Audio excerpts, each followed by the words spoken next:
darīt dārzos, kad uzsnieg sniegs? Ir jānotīra ne tikai mašīnas, bet arī skuju koki, īpaši tiem, kuriem ir tūju dzīvžogi vai kādi citi skujeņi dārzos.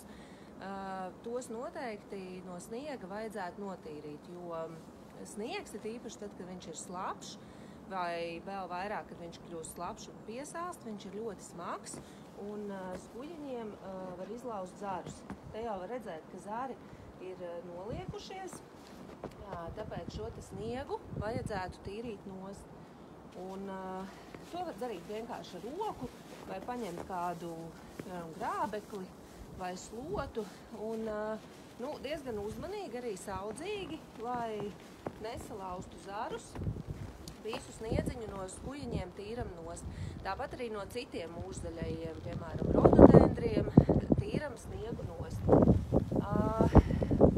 Vēl sniegu, kur mēs varam izmantot, ja, piemēram, ir kāda taka, kuras malā aug rozes, tad droši sniegu metam virsū uz rozēm. Tas rozēm nāks tikai par labu.